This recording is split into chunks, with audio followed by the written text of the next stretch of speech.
Hello, everyone. Um, yeah, we're live, so we're waiting. We see people start coming in, and I am just going to turn off my phone here and everything, so that everything is good. And we'll just wait and see till people turn up. It's just 8 o'clock now, so people should start arriving bit by bit. Oh, excuse the hair, bad hair day.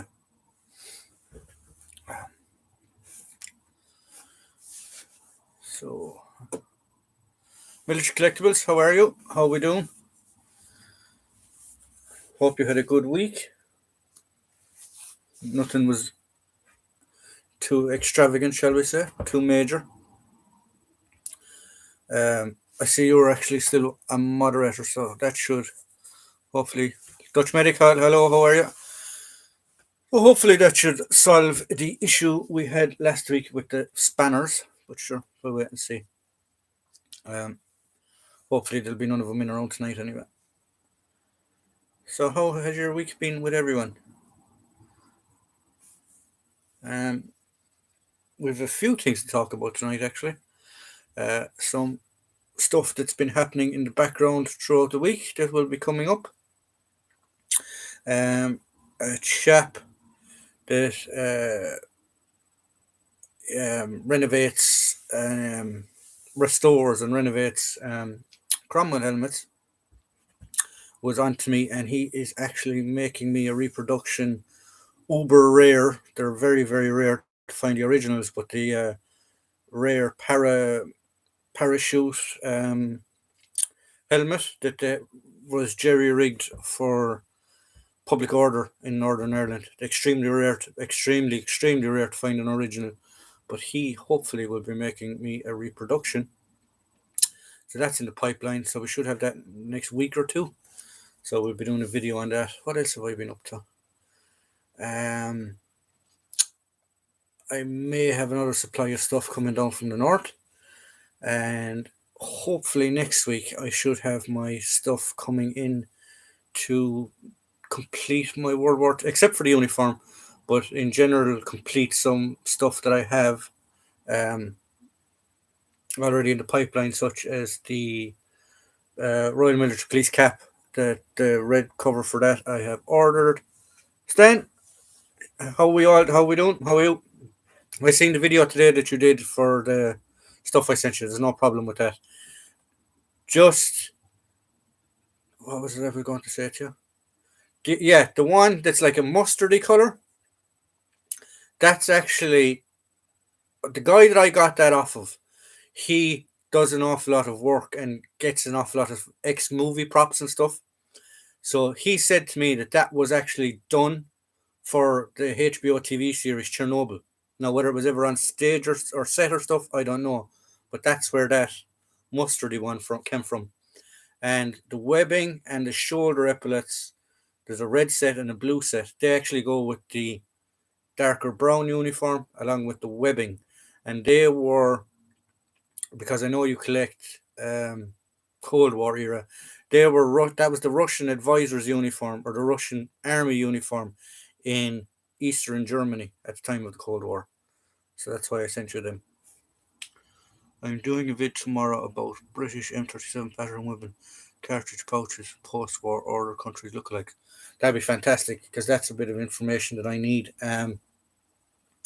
I do have my 37 pattern actually hanging off the chair here behind me. And you were right, I am missing a cross strap part of it. I have two of the same, one, I think it's the left to the right. Sorry, the right to the left one has the actual cross part that you slide the other one through. That's missing on mine. So I've gotten two of the same side. So simple fix. I'll just pick up. Have a look around on eBay and see can I find the one that I'm actually looking for. I am good. Spent the day burning household rubbish. Well, that can happen. World War II bricks. I'll be back in 30 minutes.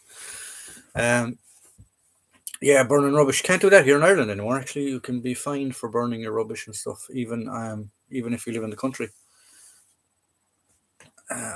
But yeah, when I was a kid, my dad had like a big oil barrel, and they'll burn everything. Podrick, how we doing? Jim Timber, how are you doing? So we have two moderators around anyway, so he can be keeping an eye on everything.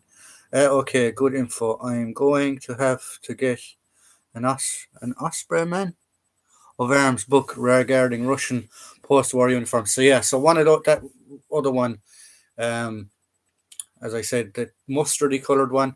It's like a wool fabric. That's the Chernobyl one. That possibly was on the HBO series. I don't know. The fellow I got it off does collect and does sell stuff from movie props, so it is quite possible. But it's never been used. It's and the other one is with the webbing is Eastern, yeah, Russian soldiers in Eastern Europe or Eastern Germany, like Army of Occupation and stuff like that. Um, the pouches, it's a 3 cell AK-47 pouch, and the other pouch on the other side is actually for carrying grenades. That's what that one was for.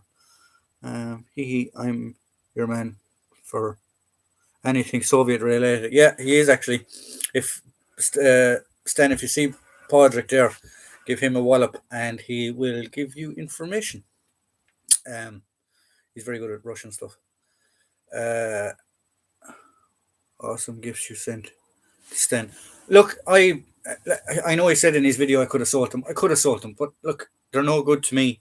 I don't collect that area. I got them in a deal, so pass them on. Spread the joy. Give it to somebody else that will enjoy things like that.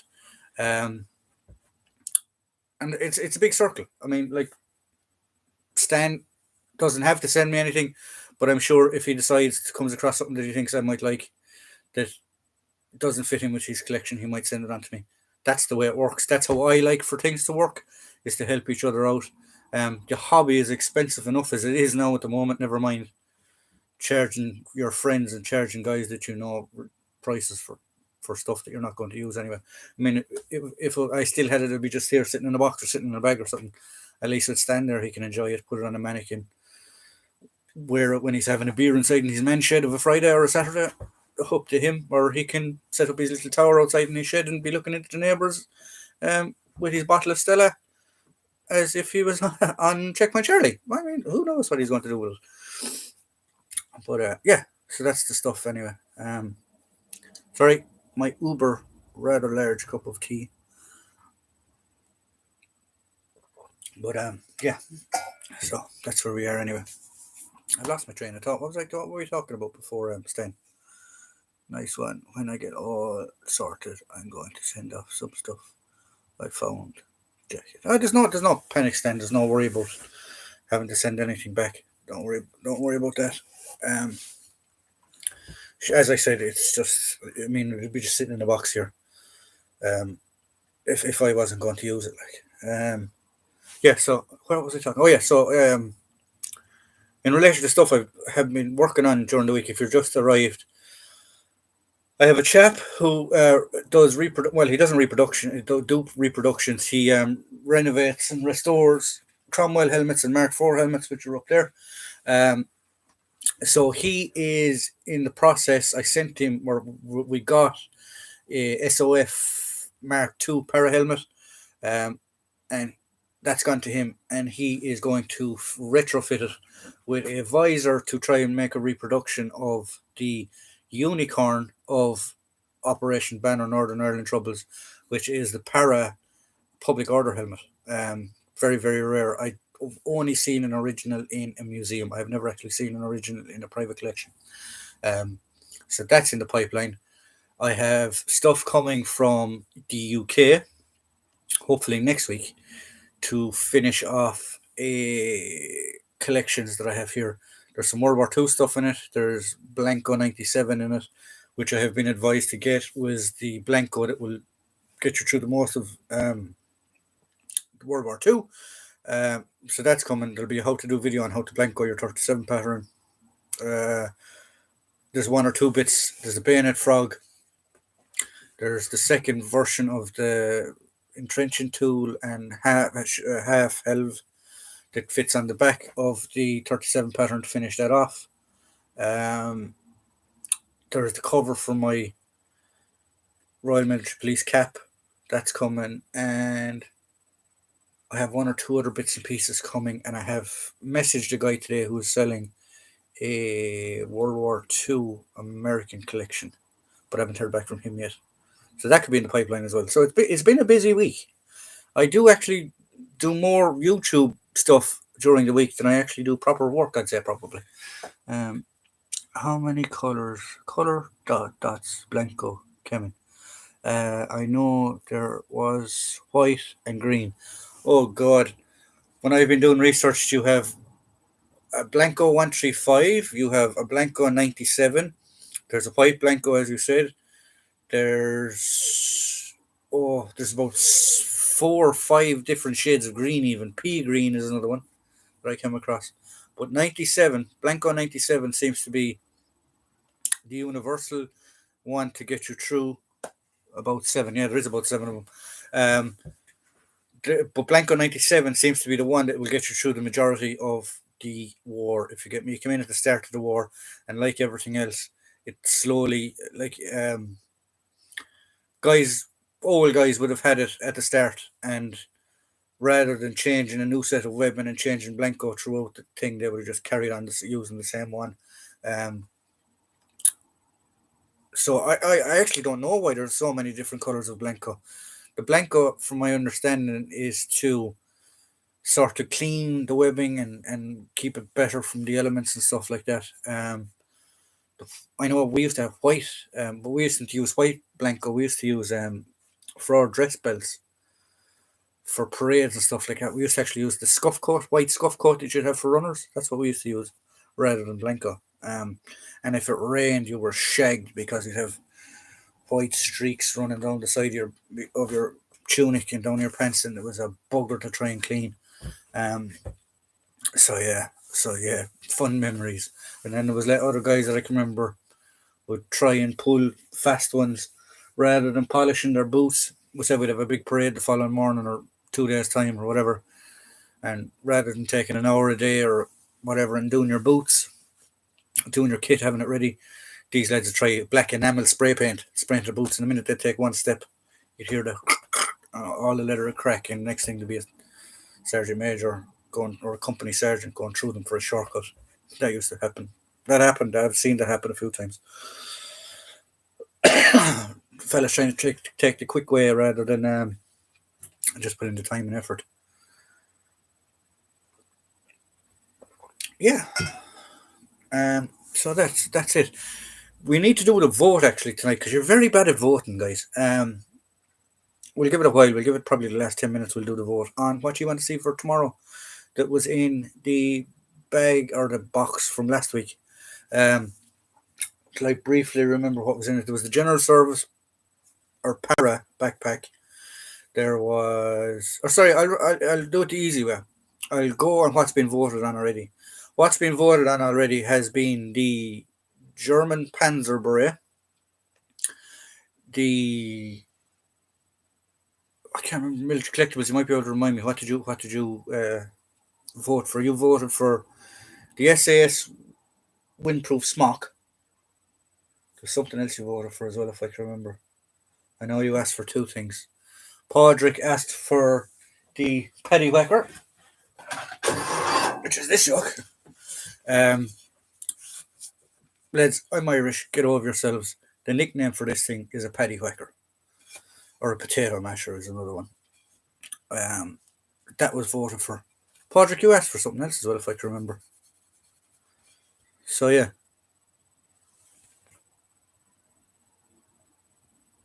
Oh, the helmet. Yes. Yes. Now I remember. So yeah. So at the end of this, we'll do a vote. Which helmet? Which helmet was it? Was it the?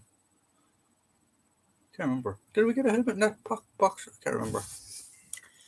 In the CFF, we used to get flack for spooning our boots to make them shine. I love the SAS Windprof smock. It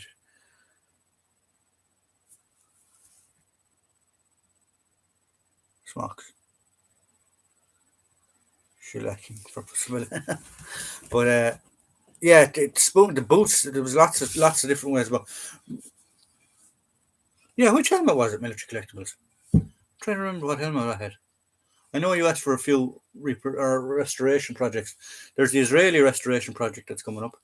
SAS Mock or Paddywhacker. SAS Mock or Paddywhacker. So Patrick is looking for the SAS Mock or Paddywhacker. I will actually like people don't know there's actually two variants of that. That's this is the Mark II version. Just to let you know, there is actually I believe three different variants of it. The one I'm collecting bits for the APH5 one, which is the aircrew.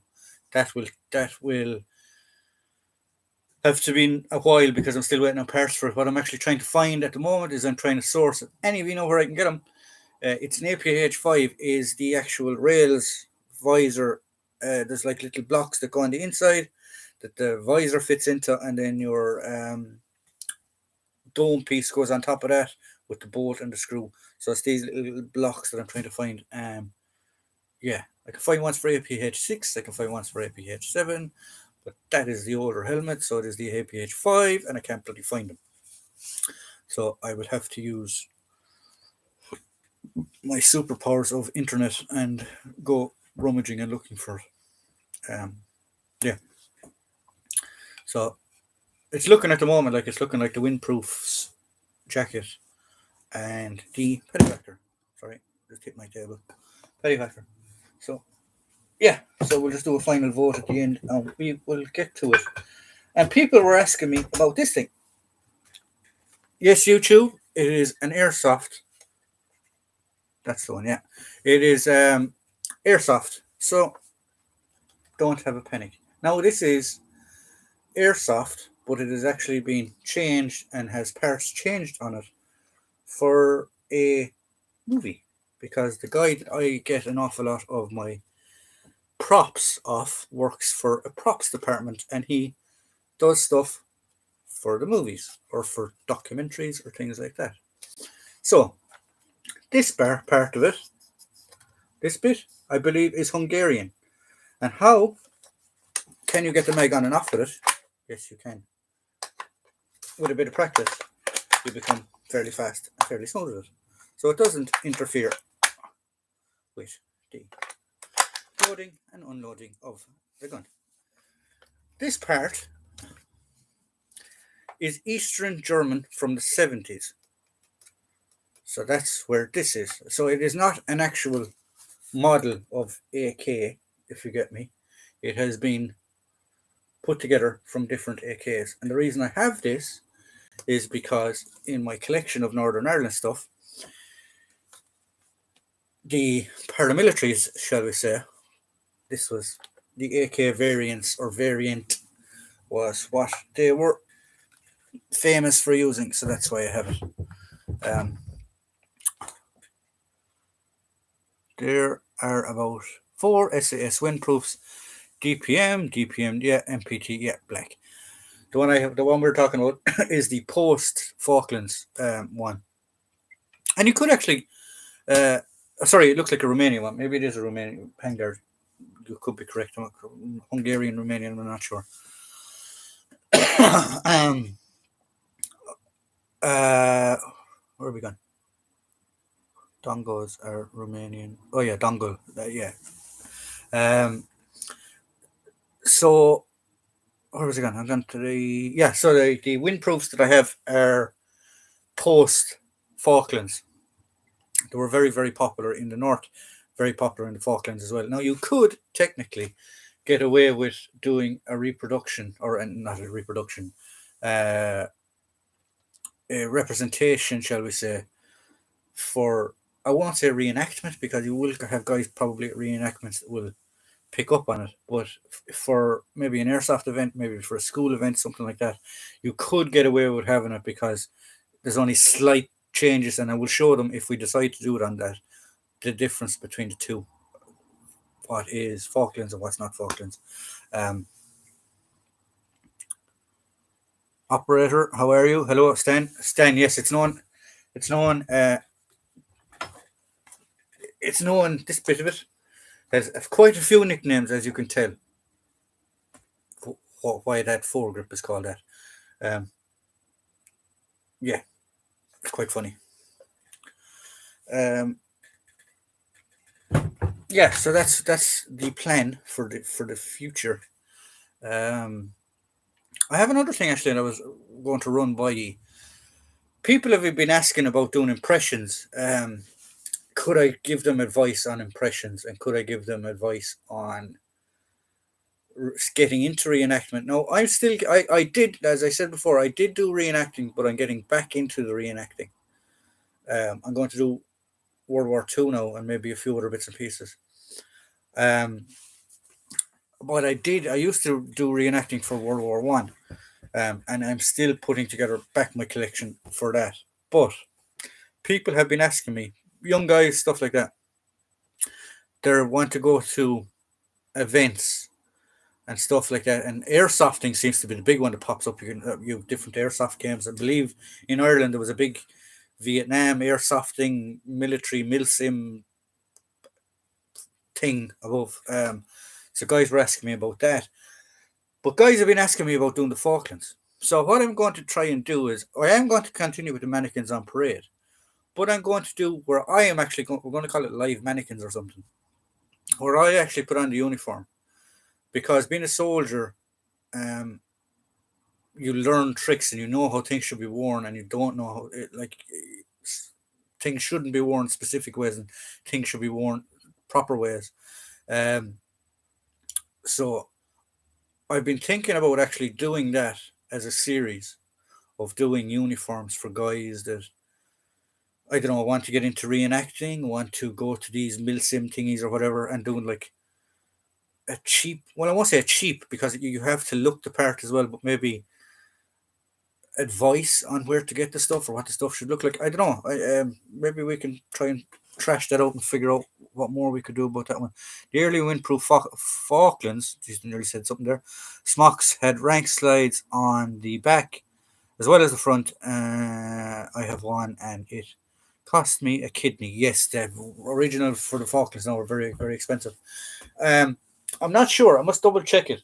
But I do believe as well the Falklands ones didn't have um, the what you call it field dressing pocket on the sleeve. Whereas the ones after the Falklands, I do believe did. So I'm not 1% sure. I need to look up that as well. Military advisor is a job in Hollywood. Yes, but there are military advisors for channels as well, or for area public. I won't say public, but national broadcasters and things like that when they're making documentaries or films or stuff like that. So they're not just in Hollywood, but yeah, the famous ones are in Hollywood.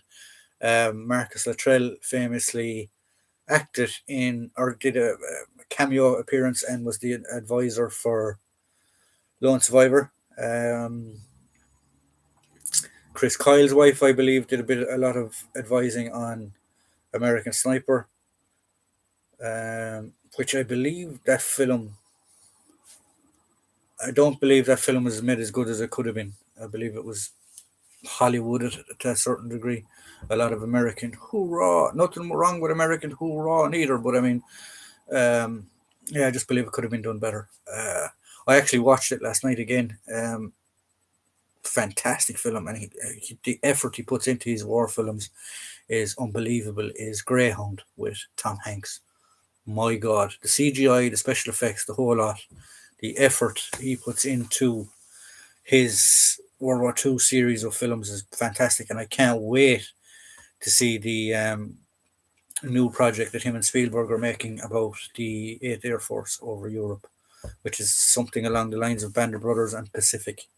Speaking of Band of Brothers, actually, I was out the other day shopping in town, and things are starting to open up again. Non-essential retail and all that crap is opening up again. So I was passing a second-hand bookstore, so I said, these are normally good enough to go in, um, pick up good books or whatever. But down the end of the corner, they had a DVD section, so I picked up the tin Band of Brothers box set for €4. which is fantastic because when you think about it, they first came out,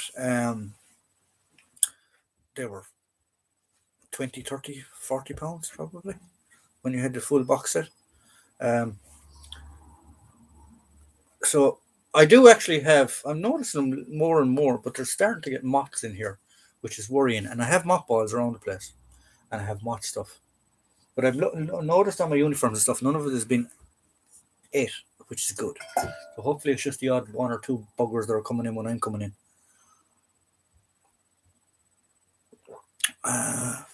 I may be getting a special SLR pouch for the 58 webbing. Would you want one used to alleviate pain from the arm for standing on the? Yes, I have. I have actually looked at them. I don't have one. Um, so Patrick, email me and we can discuss business. But it's like a little envelope pouch, and it goes onto your web belt. And they used to put the stock in it to take the weight of the rifle off them. I've got an electric pest controller. Does mice and insects. Oh right, okay. I'm actually going to. I'm actually. I think I might get in. I've only noticed them the last day or two been in here. But I do have mothballs out. Yeah, there's one there. Like I have these little mothball thingies lying around the place that should be getting rid of them. But for some reason, there's the odd one or two still flying around the place. But only in the last day or two I've noticed them. So I might get something in here to deal with them if they continue. The last DVD in the Band of Brothers box set is about prop guns, uniforms, vehicles. Yes, and there's documentaries as well. I haven't looked at it now. It's been a while since I looked at it. But it's how the Dale died. Dale Day. I can't remember how he pronounces his name, but he's a veteran of Vietnam. He was an officer, Marine officer. He's the advisor for the Band of Brothers, and he literally put the guys through a boot camp and stuff. I do remember watching the documentary about that. But yeah, so I must actually dig out that box set and have a look at it again. Um, those series are fantastic. You're never going to get something like that again. Um, like anything to do with like when you think of the Tom Hanks stuff that like he does. I know he's a military tool collector or military World War II collector himself, and he has done some massive stuff like Saving Private Ryan, Band of Brothers, Pacific, Greyhound. His projects in relation to World War II were in the top five, top six of everyone's list. Like, so that's fantastic. I have a compass pouch for 58 pattern and a pistol holder. Apparently, getting rare now on eBay for big money. You have it on. You're selling it on eBay for big money, or you got it off eBay for big money. If you think there are moths in a uniform, you can put it in a freezer for 3 days. Oh, very interesting. Didn't know that one. Um, oh, I do. Well, all my uniforms, bar the mannequins. When my uniforms are in storage, they are in suit covers with a mothball down the bottom of them. So yeah, so I do put them in plastic and stuff. Well, not these lads, but everything else is. Uh, you can get big plastic bags to place over mannequins. Very hard when they are not on display. Very handy when they're not on display. Yeah, exactly. Dale Dyke, that's the lad, is an actor and military advisor on several war movies. Yeah. I was actually talking to a friend of mine there the other day. We were talking as well about um, bad war movies, shall we say, or war movies that were let down by directors and budgets and stuff like that. And we both agreed on Windtalkers. Windtalkers, spiders work well. You can charge them rent too. Very good. I never thought of that, Podrick. I need to get some spiders in here. I must put an advert in the paper looking for spiders for rent. Um, yeah, Windtalkers. It was a shame about that film. I think it was cast badly. First of all, now the guys that they had doing the Native Americans were superb, but one of the other two actors I think were cast badly. And I believe the director was a Japanese director or Chinese director. Like some of the explosions and things that some of the fight scenes were way out of proportion. Christopher Lee. Dracula used to collect barrettes and had some really rare items. They were all sold about a year ago after he died. More money than I have, only moths in my wallet. Yeah. Um, there was another famous beret actually sold there not so long ago in England. I can't remember his name, but he's para beret. He was a para. Was he para or glider born infantry during the Second World War? And I think he was in a bridge too far. Did I see it? Did he act in a bridge too far? Was he the commanding officer of the Oxen Books? That officer, I can't remember his name. In the movie, he was the commanding officer of the Oxen Books on Pegasus Bridge. But his beret, I'm nearly positive it was him. His beret came up for auction and was a nice bit as well. But he actually, on the movie, he had worn the same beret that he had worn the night of D-Day, which was just a little interesting fact. Windtalkers used World War II stock footage too, as you can tell where it jumps out. Yeah, um, Richard Todd, that's the chap. Um, yeah, Windtalkers was very very let down as a war movie. Another fantastic film that I watched the other day that didn't pop into our list was Hacksaw Ridge. That was a good film. He starred in it was the longest day. Sorry, I thought it was a bridge too far. It was the longest day he was in. All right, thank you very much. Um, I knew he was in a film. Um, Longest Day. That's another film actually I haven't seen in a long time. We might dig out that one Sunday. Some Sunday is normally my day. Um, so we'll have a look at that. After I do filming on what looking like by the way you're talking is looking like the Paddy Whacker. And we might do two actually. We could do two. We'll do two. Okay, we've decided. We'll do two. We'll do two videos on Sunday. Normally we only do one, but we'll do two. And it's looking like the Paddy Whacker and it's looking like the Windproof. I'm going to a military themed pub tomorrow called The Last Post in Thornbilly. The owner does a lot of military veterans, and she has a military museum in her premises. It's not open till July. That is fantastic. I'd love to go see that, and probably get drunk there as well, also at the same time. But I would love to go see that museum. Last Post. I must look that up. Is that on the internet? Do they have a webpage? Worst war movie, worst war film of all time is Escape from Afghanistan, 2002. The film is unbelievable. It gave me a headache. I must look up that one. Don't think I've seen that one. A great British film war movie, often overshadowed by The Great Escape, is called Password to Courage. Actually, I remember that. He's Sergeant Major or something, black and white film. Is that the same? Is that the same movie I'm thinking of? A couple of years ago, I just missed out on a German desk eagle liberated by Richard Todd on D-Day. It came with Todd's post-war passport. That would have been a fantastic piece to have in a collection. Battle of the Bulge was on TV the other day. Yeah, the Battle of the Bulge is a very bad film also as well.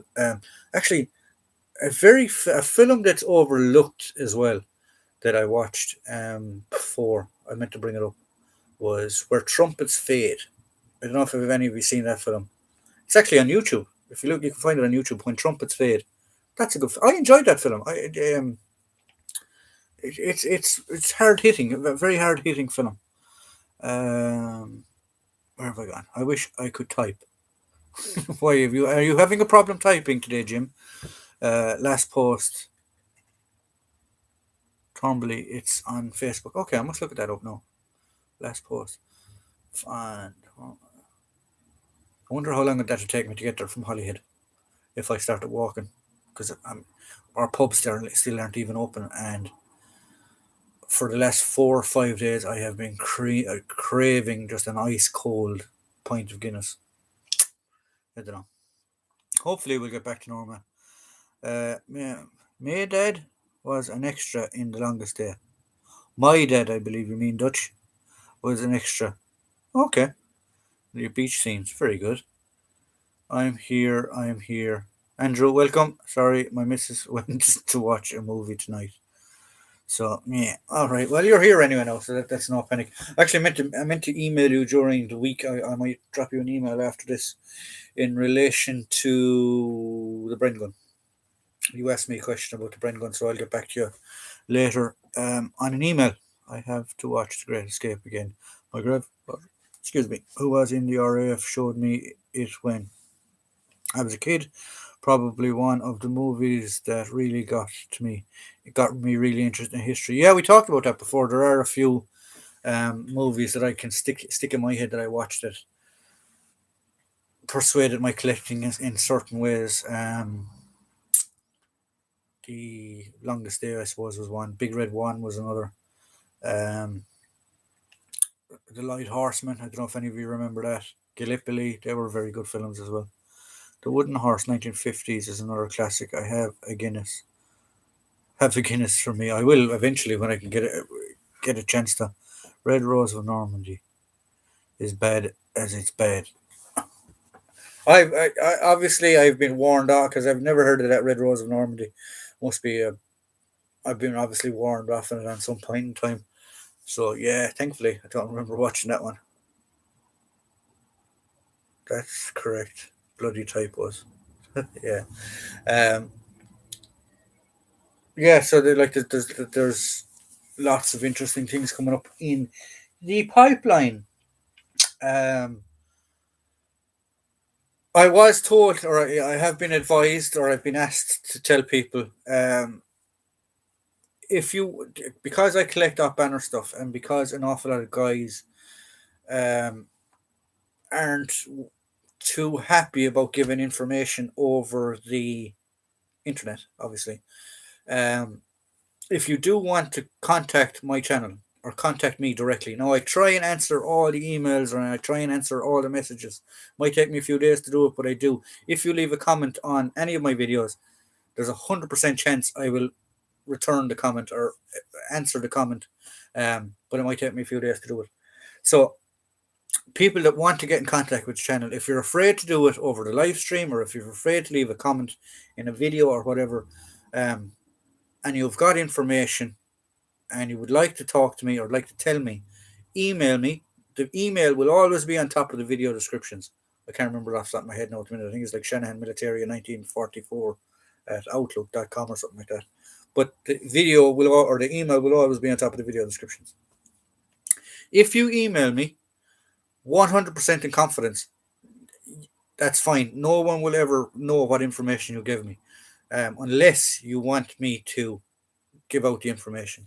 So if it's um, in relation to a piece of history that I have done or an item of history that I have done, if you donate a piece of history and you want a video done and it's sent back to you, if you just want to donate a piece of video or a piece of equipment to the collection, that is completely up to you. I'm not going to tell you what you can and what you can't do, but if you want to email me, that will always be on top of the video description, because I have people reach out to me saying, we don't want to talk on the live stream or we don't want to leave comments, but we do have information. So that's a way of doing it. And I did have, if any of you remember, I did do a video on the Royal Marine Berets. I actually got a document.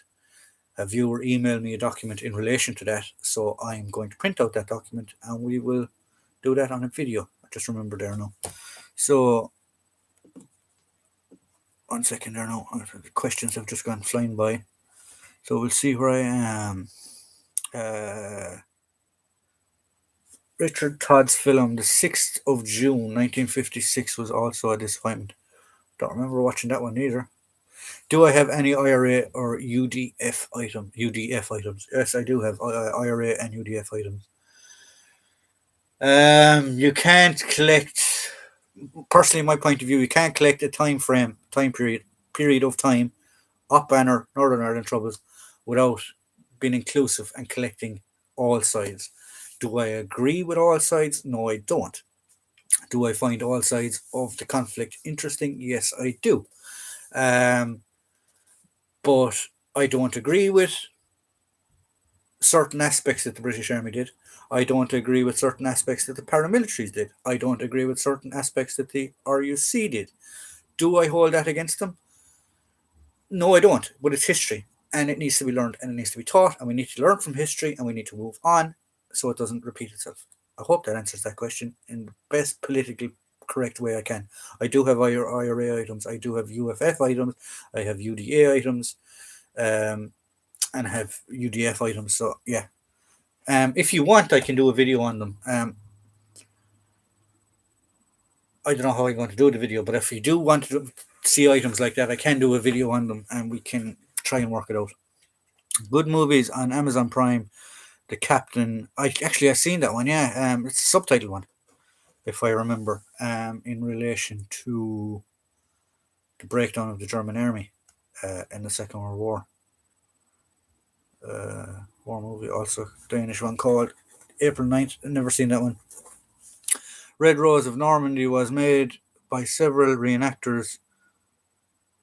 Tino, I can't pronounce that name, also from that YouTube channel, plays the leading role in it. Tino does make very good bunker documentaries. Oh yeah, maybe is that the same guy? He's living in Holland. Is it Holland? He's living in. He's got a bunker. He built a German bunker and German trench outside in his back garden. And he has a massive World War II collection, I believe. I think he's in Holland. I think he's in around Arnhem or someplace like that.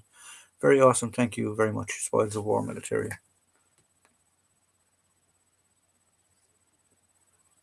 Oh, you're talking about UV. Oh yeah. Yeah. So I can do items on them. Yeah, they are interesting. You do need to collect items like that. What is your most favorite item in your collection that relates to the Troubles? Oh, favorite collection or favorite piece of my collection that relates to the Troubles. That is a very good question because I'm fond of it all really. Um, I have original posters in relation to parts of Northern Ireland, um, like the use of rubber bullets, IRA escape prisoners, things like that. I find them interesting, and they're hard to get. They're rare to get as well, so they would probably be a soft spot in my collection. He probably holds the biggest soft spot because I bought him as one piece. He came as a complete collection: jacket, pants, boots, body armor, beret, and mannequin. So yeah, he would have been all yeah. So he would have been. That's a very hard question to answer. Actually, there's a few items that I have that are my favorite. Would love to see the videos on the posters. I mean, and or the IRA and the UDA and stuff like that. Yeah, I can do one. I will do one. I'll do a few of them. I will get back to you on them. That's what some people don't get. If you collect Allied World War II stuff, in my opinion, you must have some access to. Yeah, you do. You have to have a. You can't. You like. Okay, well, seeing as we're talking about World War II stuff, there, I'll just give you an example. I was at a show a few years ago, and there was a group there portraying two initials. YouTube sent me a warning because I mentioned them there a few days ago, but two initials in their thing, and their second worst reminds of washing machine, and then you can make up who I'm talking about. Um, portray them 100%. Portray them down to everything and anything or whatever, and fine, no issue with that. They need to be remembered. They need to be portrayed. They need to be shown what they look like. But you have to remember that that specific unit that you were portraying have been recorded in United Nations, The Hague, everything as having committed war crimes. And then when to be asked, not by me, by a member of the public, what they thought about that, to go nonsense, absolute nonsense, whatever, this and that, whatever. My head went bang because you can't just, for me as a collector, you can't just go, okay, that never happened. It did happen. It's recorded. It happened. I mean, there's documentaries about it. There's factual documents, reference documents on what they did. Um, so yeah, so that blew my mind that you could be so focused on a thing and not realize that other aspects happen. I mean, if you're collecting that and if you're interested in that, you have to understand and realize that that happened. That was a massive part of their being, and that's why I find them interesting. And the fact that you can have a dedicated, multiple divisions of guys so brutal that with that insight that what we're doing is right and never ever question it. That's what I find interesting about them. Sorry, I went off on a tangent there. Um, where have we gone? Uh, my opinion. Yeah, okay. So yeah, that's Stan's question answered. Stuckman is in American. Okay, no, so it's not. I'm not thinking of the same guy. So he called History's Secrets. He's called History Secrets. Okay, I must look him up. Um, where have we gone? Jim, have you seen Stalingrad? I think it is the German-made movie. I managed to find a subtitle in Polish. Oh, that's right. You're living in Poland, aren't you? That I can better understand it. Yeah. Um, there's a few different subtitles to that. Yeah, it is a German film. Um, good film actually as well. Stalingrad, very good film.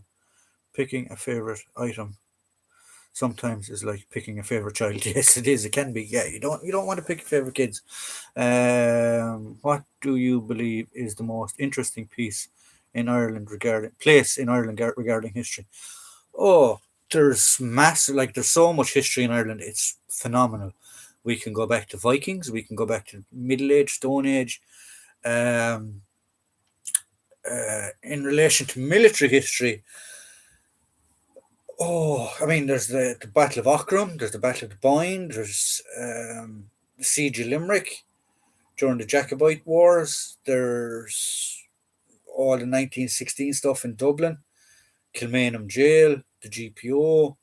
Then when you go to the War of Independence, you have ambush sites like you have Kilmichael, you have uh, Bailey Blah. There's so much history around here, and then like you go to certain places, and there's actually American and World War II history, like in a beach not about 40, 50 minutes away from me. Um, a German bomber crashed on it on the way over the Atlantic, going to England. Something happened, and there's a plaque there, World War II plaque, for the guys that flattened or that crashed and the plane got flattened.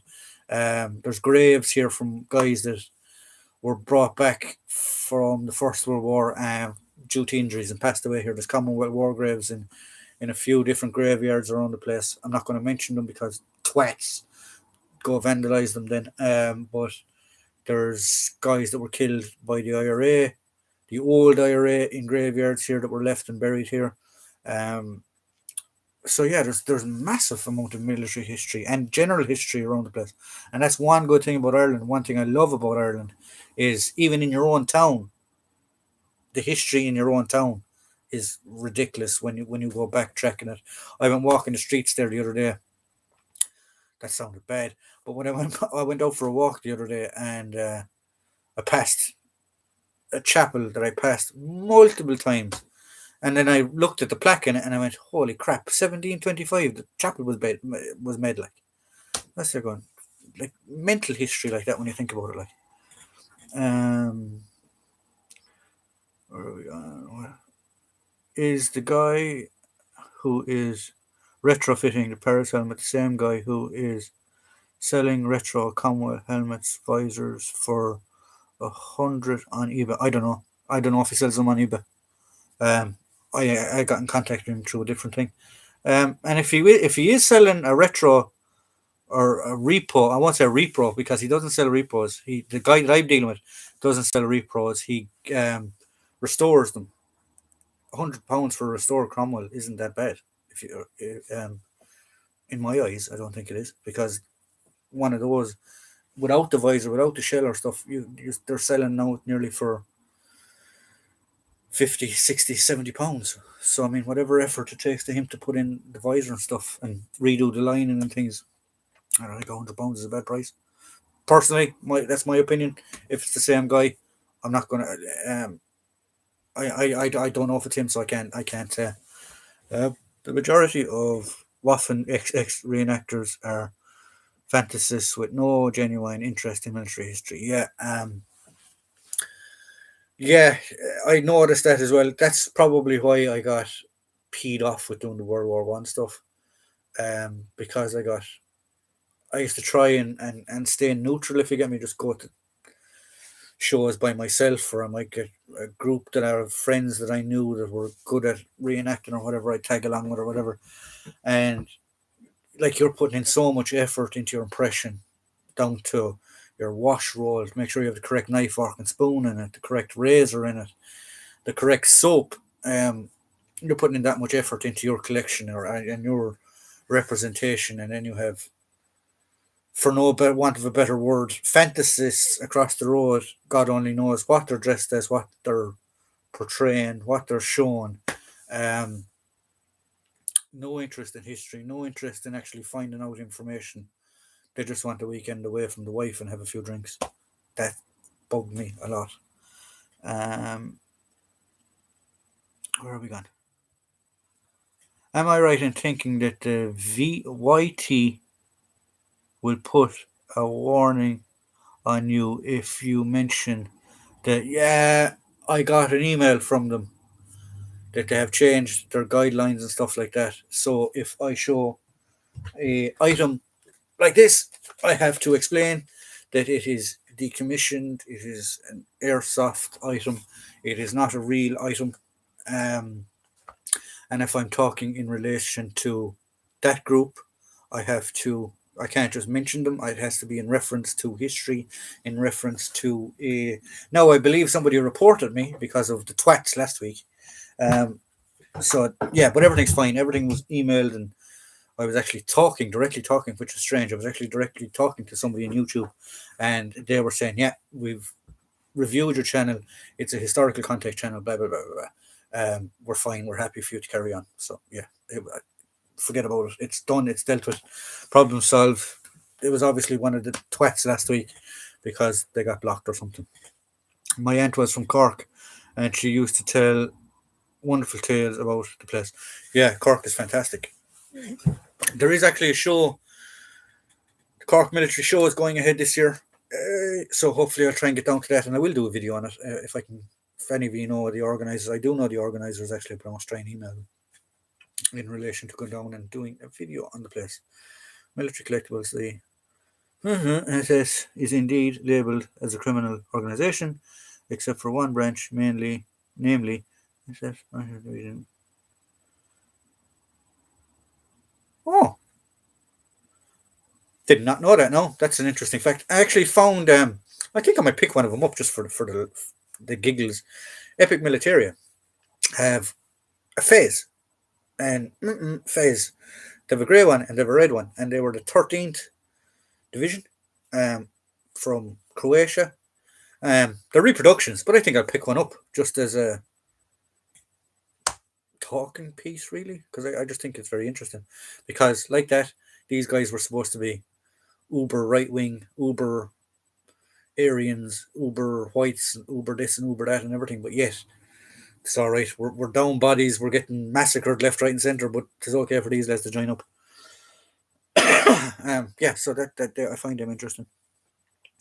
If someone spoke too much, she used to say, "My Irish aunt, they kissed the Blarney Stone." Yeah, exactly. That's it. They say if you kiss the Blarney Stone, you're given the gift of the gab.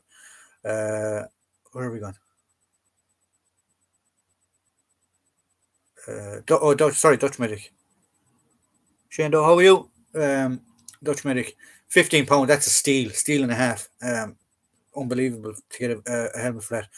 I got that one behind me here in a antique store for £35. Yeah, about 35, 40 euros, 50 euros. It was mismarked. He had it down. He was half right. He had it as a bicycle or motorcycle helmet. It is a motorcycle helmet, but there's a bit more to it than that. So you do pick them up like that. So yeah, it's information. That's good to know. I've mentioned or World War Two. And go ahead before when reviewing books, etc. And I've shown German World War Two symbols on my channel, and as well as the review. Or will if they review my channel, they will see it's drunken. Look, there's nothing. There's nothing wrong with having that stuff on your channel. You just have to have a disclaimer or tell people, physically tell them, because they probably won't read it if you put it up as a caption. This is historical content. Bad. So yeah, that's fine. I was reading a newspaper actually there the other day, an antique store. It was an antique store. It was an auction store. They had German World War Two items on display for an auction. This group walked in. People walked in, took offence to the stuff in a glass cabinet for an auction, reported it. The auction house, antique dealers, had to put out an apology. Oh my God, have we gone to that level of idiotness? Whereas something in a glass case offends you. I mean, if it offends you that much, walk out, go away, leave. It's history. It needs to be taught. Sorry, rant again. Are the old canteens still available? If so, how can you clean them? Milton. It depends what canteens you're talking about. Milton is one that cleans them. If your partner, if your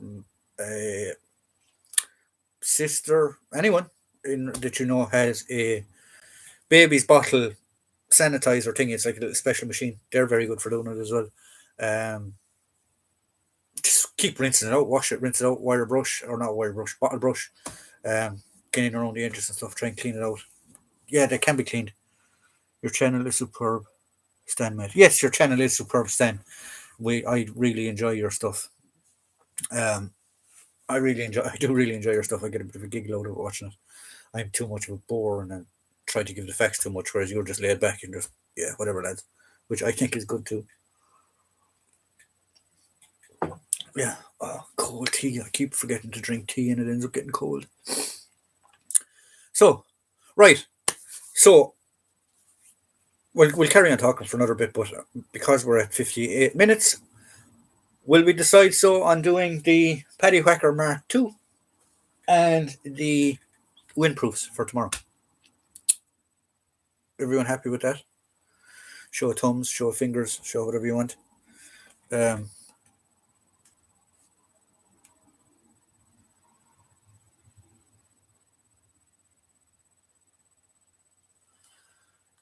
Sorry, I just had to check something there. So yeah, there we go. Yeah, happy with that. So that seems to be. Well, Jim is happy with it anyway. I don't know about the rest of you, if you're even still here, if you're asleep, if you've fallen under the cracks somewhere or whatever. Do I also have British para wings or a para helmet? I do have a para helmet. I have. Let's see. Yeah, that's a British para helmet from the 80s. These are coming up in a video soon in relation to how you can tell a para helmet from a regular Mark 6, because when you look at the two of them from a distance, they look the same. But there are things that you can tell them apart. So that's coming up on a video as well. I do have para berets. I have a few of them now at this stage. I have. That came last week. I still haven't put it in a plastic bag. I must put it in a plastic bag. Medical Corps attached to the parachute regiment as well. I did do actually a bit of research on the para stuff. The paras, you get the maroon beret when you pass P company. So anyone that passes P company is entitled to the maroon beret. Um, the parachute regiment cap badge is for the parachute regiment. So like that, if you're a medical or whatever, you can wear your own cap badge. Um, your qualification is actually the jump wings that you wear on your sleeve. It's not actually the maroon beret. The maroon beret just says you pass P company. The parachute wings on your sleeve say that you're parachute qualified. Uh, what's the price of a para helmet roughly of one of them? Um, oh, from the 80s, same as a Mark 6 probably. Depending on the quality,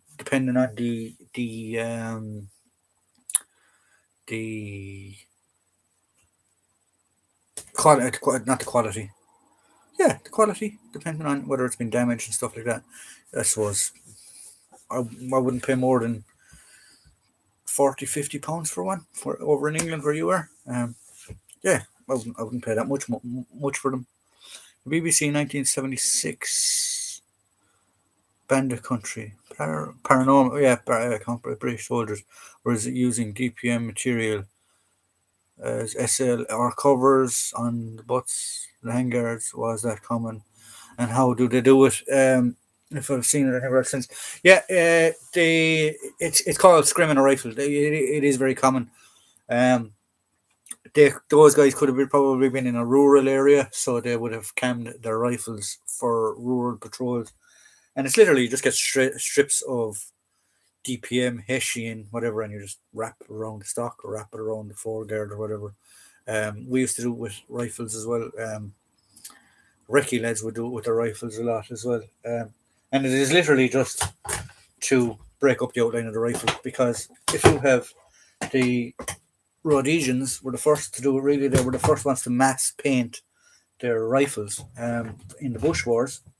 Because if you have a lovely big green bush and you have a big black straight looking thing sticking out in the middle of it or sideways across the bush, you're going, that's a rifle.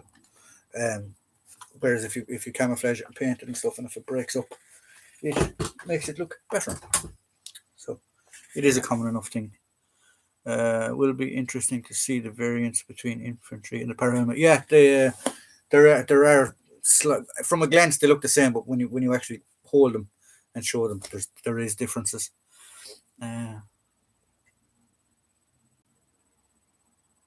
Contention. I don't know what you mean by that. Contention. Yeah. Oh, I know. Sorry. Yes. Yes. I understand now. The modern para wings are larger than the ones issued in the 70s. I know this as I have tried to find a patch for an old para smock I bought, and the new wings don't fit the old smock marks. Oh, okay. I didn't know that now.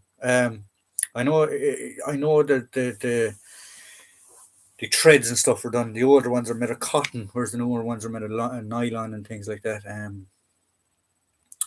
I am hopefully, if I can get one eventually, I'm going to try and just other things have came every time that I've seen one. I haven't had the money or haven't had the funding because they're ridiculously expensive as well. Is a Denison smock. I'd love to get one from the 60s or 70s that I could portray or have a representation of the paras in Northern Ireland. But the Denison smocks are very expensive. And when I do see one at a reasonable price and put a bid on it or something like that, some other plunker comes in and nearly doubles the price. I did see one there for sale on eBay there not so long ago, and it was, when I seen it, it was £250. So I thought, yeah, I'll have a punt of it. There was only a few hours left in it. I think I went to bed, got up the following morning, I think so, for nearly 800 friggin' euros. I was like, or pounds, I was going nuts. But sure, these things happen. I think I've said it before. 5 Romeo is a YouTube channel where the guy relates his stories of being a soldier in the 70s Bush War and the history of the Rhodesia. Yes, I actually found another guy, if I can find it here. Where is he gone? Now, forgive my Dutchness, or I can't. I actually took a note of it to try and remember his name.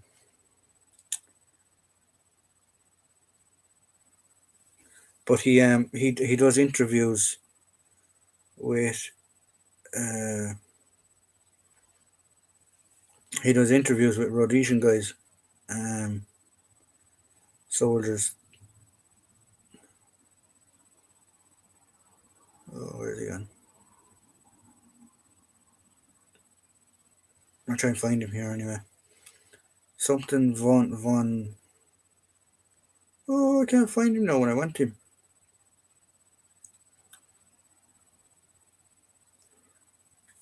Oh, bugger.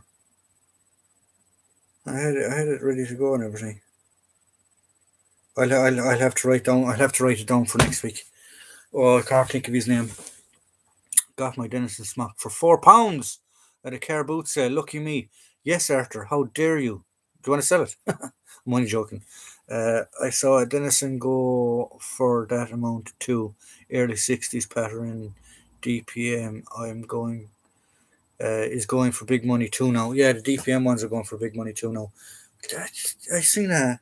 I can understand why too, like because they're getting uber rare and stuff like that. World War Two second pattern for like 3,000 sterling or something like that as well.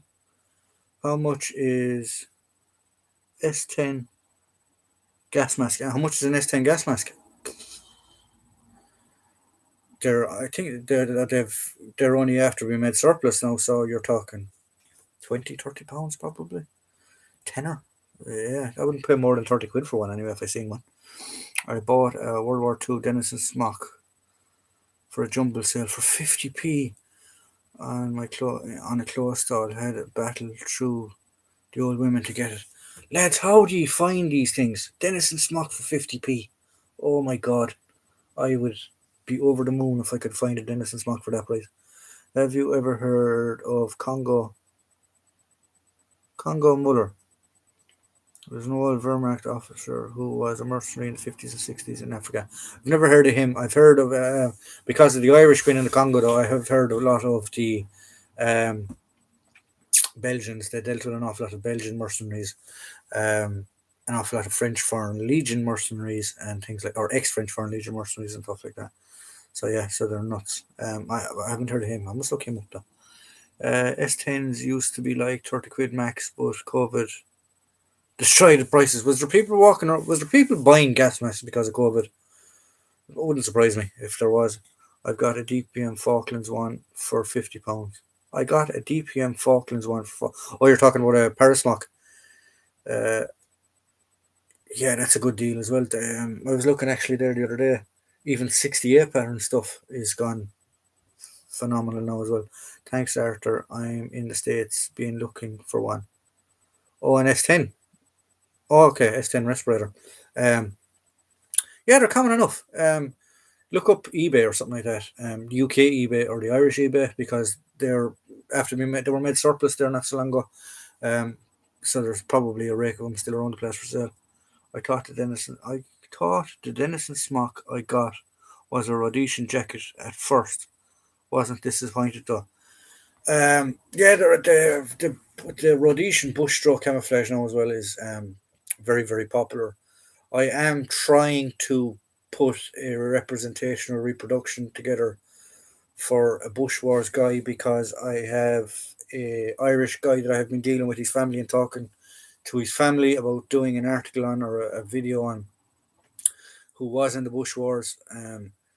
I have got the pattern 70 webbing, which in itself is an achievement, but I'm probably going to have to go with a reproduction uniform because like that I can't afford the original one.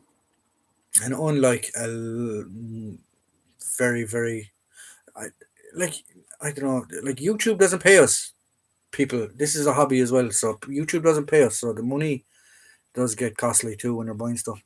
Inside the pocket was a genuine brass SAS cap badge. On the same stall there was a pair of World War Two camo SAS windproof trousers for 50p. Oh, when was this? Please tell me this was not recent, because if this was recent I will cry. um I hope you pick up the windproof pants as well. I have a size 9 1960s pattern DPM in my collection, but it has an ink stain on the top pocket and an elastic has gone in the lower pockets. I dream of finding one in mint condition. Is that a 60s pattern or a Paris mock now we're talking about? Size 9. Size 9, the size 9 is the biggest. So yeah, they're probably rare enough as well. What price glory does the best reproduction, Rhodesian reproductions? As far as I know, yeah, I have been looking at what price glory. The problem with what price glory is the tax getting it into Ireland from the US. Um, I haven't come across it yet at the minute, because most of the stuff I get sent from the UK are through friends and stuff like that. And the purchases that I have had in SOF and things like that, they have been below the bracket of the tax rebate now, seeing as Britain has left Europe and Brexit and stuff like that. So I haven't been hit with a tax bill yet from that side, so I can't tell you how expensive it's going to be. 1960s pattern standard jacket, sadly, not a Paris mock. Yeah, it's still a very interesting piece, especially in size 9. The British stuff goes from size 1 to size 9, and size 9 being the biggest, and size 1 being a midget. Sorry, as in so small it's probably child is fitting. Never mind adult is fitting. Um, yeah, so there are bargains to be found. See the problem with collecting British stuff, especially in Ireland, is there isn't the same quantity of surplus because obviously stuff has to come into the country. Um, so like in England, hopefully this summer, I could try and get over for a few days here and there and go to car boot sales, shows, antique shows, things like that, because that's where you get the bargains. You don't get them here. You do, but you have to put in a bit of effort to find them. No, not recent, early 90s. You lucky bugger. I'd love to have come across something like that. Sorry, I missed Podrick. Brushstroke was popular in Pakistan and was initially given to the Mujahideen. The Soviets would pick them up, and there was a few photos of them wearing them in Afghanistan. Oh, that's interesting. No, I didn't know that. I know the Belgians. I actually have one of the Belgian pants from the 50s. Um, they came up with their own brushstroke Denison type camouflage. Um, yeah, it's Belgian, but it's there. So an awful lot of people have gotten caught out. Like it's the same as tiger stripe camouflage. There's so many different variants of tiger stripe camouflage. There's actually books in just on tiger stripe camouflage. Denison as well. You have banana pattern. You have the first pattern, second, or sorry, you have the first run, second run of the World War Two ones. Um, you have the banana stroke one, which I think was the 50s. Then you have the 60s, the 70s, and then in the 80s, late 70s, early 80s, they changed it to the DPM. But then you had the diehards, then it would still, on exercise and stuff like that, would still wear the Denison. So yeah, it's a minefield. Although we buy all our stuff with our own money, we are just correct customer for future collectors. Yes, that's exactly it. Um, we're, we're just trying to give you information in relation to collecting stuff like that. I don't care if I ever get paid off of YouTube for a video that I do. Um, I do it to try and get out the information. I do it. This YouTube has turned into as much of a hobby as collecting this stuff has. So yeah, so it's good that way. Some of the Rhodesian jackets were the DPM, and pouches from that period cost a fortune now. So very rare, yeah. Like the thing about the Rhodesian stuff as well is the Rhodesians, the the the Rhodesians had an awful lot of sanctions put on them by the United Nations and stuff like that. Not going to go in down that rabbit hole of politics as well, but in my own personal opinion, the Rhodesians were the best anti-terrorist, anti-insurgent fighters, military, possibly ever. They held back the they held their borders for such a period of time. The way that they had fought the war, the way that they like their fire, oh, what were they called? Fire task force. Their fire forces. The tactics that they had of fire forces was unbelievable. Uh, but like getting back to their equipment, a lot of their stuff was snuck from in from Portugal because the Portugal had a colony beside them, and an awful lot of stuff was snuck up from South Africa. So the weapon I actually have a South African pattern 70 set. Um, they also had a 60-69 pattern. They also had their own in country made stuff by a company. Oh, I can't remember it off the top of my head, but they had their own chest rigs, their own battle vests, things like that that were made in country. A lot of the stuff was made in country. So yeah. Um, Sorry, yeah, that answers Jim's question. And we are, well, as I said, like Jim just said it there in relation to military collectibles or CJ. We are the custodials for the future collectors. Like I'm not going to be around forever, so I mean, this collection, God only knows what's going to happen to this collection. Whether it's given to another collector, sold off to other collectors, given to a museum or what, I don't know. So we'll see. Rhodesian SAS. What's the story about the Rhodesian SAS? There was a Rhodesian SAS, yes, there was. Um, they had lots of different special groups. They had Salute Scouts, Grey something or other was another one. Grey Earl. I was gonna say Earl Grey. Earl Grey is a T. Grey something or other. They were another scout type group. Salute Scouts were guys literally would go in long range groups, I suppose. They would go in and deal with things like um, long range recce's, like the LURPs during Vietnam. They had their own SAS version as well. So yeah, there was a lot of stuff there. I'd agree, John. YouTube is a good thing for contacting people who have a similar interest and also share it in your collection and also learning new info. Yeah, that's exactly all YouTube is to me now at the minute, is to learn information. Um, like we all collect the same things and we all have our own information about it.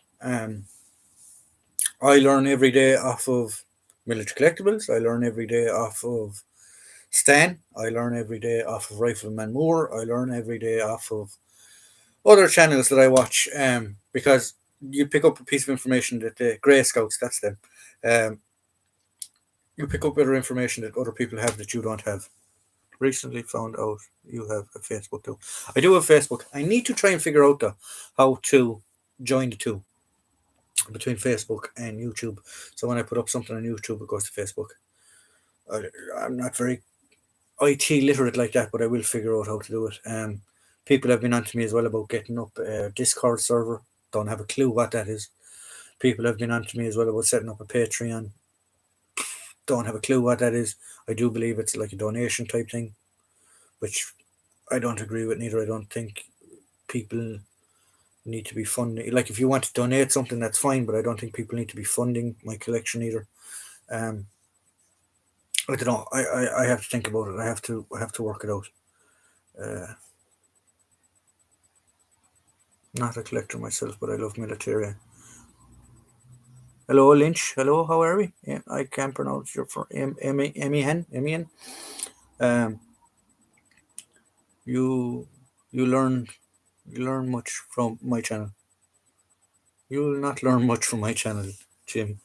Um, sorry. Get back to your question. Emil Lynch. Hello, John. I found your channel the other day.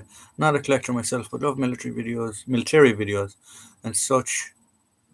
Was wondering if you have any interest in Free State equipment, as in you mean like Irish Army equipment, like the free. Okay, military history. You had the IRA, old IRA, in 1922. You had the foundation of the Irish state, with the foundation of the treaty.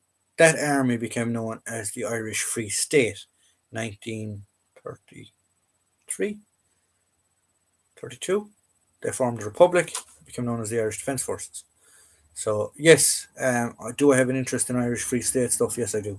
I do have an interest in Irish Free State stuff. I have a general interest in all Irish stuff. But especially say the war, independence, civil war. Um, yeah, they're massive. The Civil War, even in school, we learned very little about it. Everything that I learned about the Civil War, I learned after prior my finishing school. Um, it was just not spoken about. Um, so yeah, I do have an interest in that area field. But thanks. I hope you subscribed to the channel. I do hope that the content that I provide helps people and stuff like that. Jim, I've learned from your channel, Jim.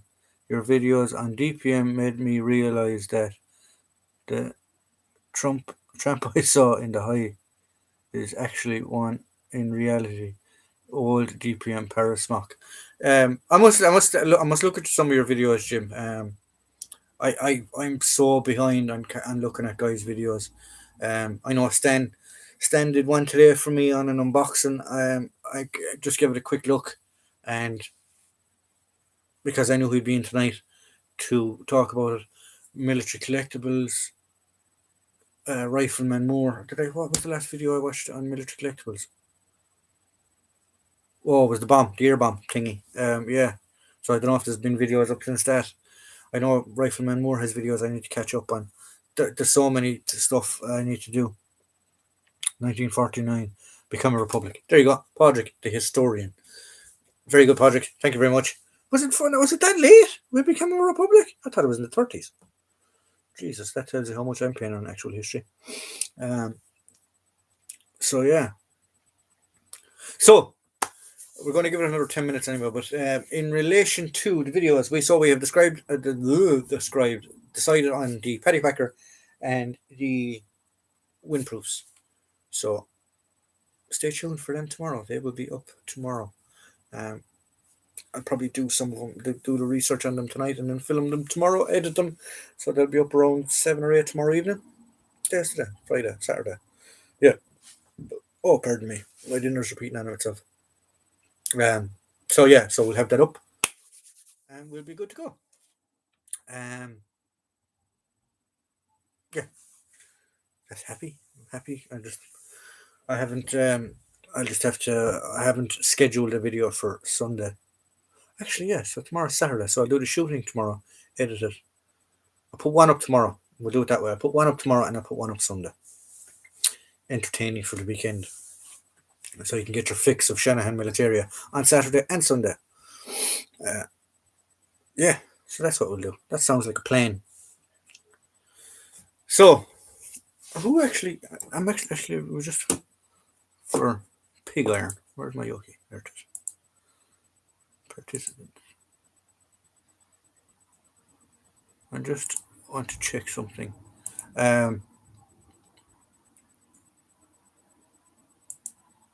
Oh, there we go.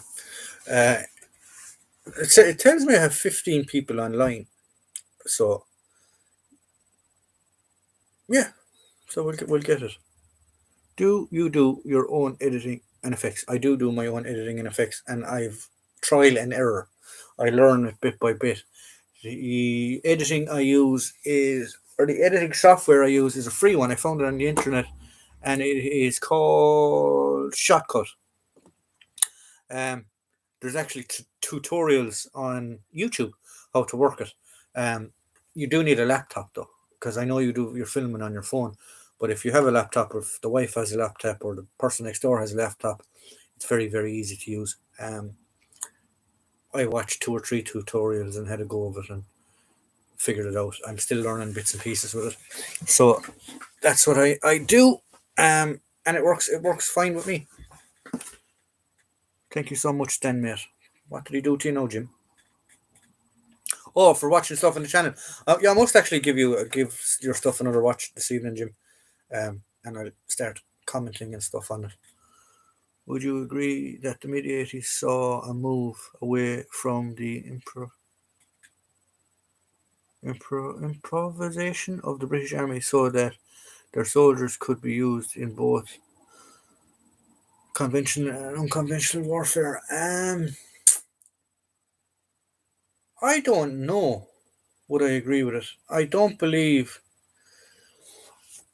that any army has specifically, bar probably the Rhodesians, designed their entire military force around um, unconventional warfare.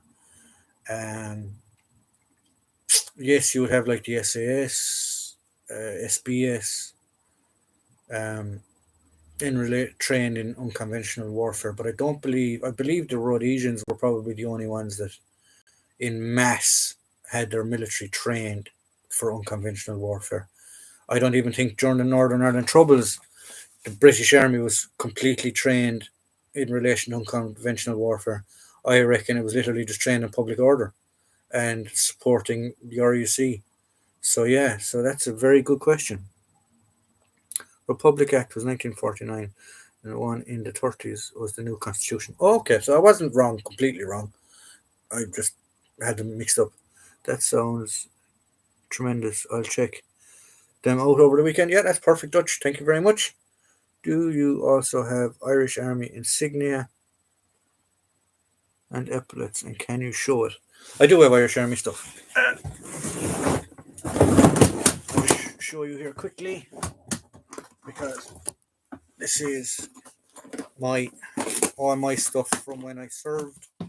So here we have my service beret. That's from the army. Here we have my United Nations beret. Just some of my service medals. There's one of my service medals. What else have we? There's my name tag from United Nations duties. There is my, what was that? It's my Lebanon service medal. That's the one I'm going to show you. Yeah, so there are other medals and stuff there also. That is the Lebanese War Medal of Appreciation that was given to the Irish by the Lebanese Army, but they were never officially recognised by the Irish Army. So we got the medals, but you don't wear them because we were on a United Nations mission and blah blah blah blah blah. So that's why we don't wear them, but you are entitled to have them. So there's just a quick some Irish stuff I have. Message retracted. Jim was retracting messages. Ugh. No, sorry. So, hope that answered the question. I must clean these actually. They're absolutely walking. But if any of you, I actually have a video on this beret, on the history of the beret and what it means. So if any of you want to see that, you can check it out in the videos below or in the channel. That's our, let's say, our working beret or regular beret. It is absolutely walking. That needs to be cleaned.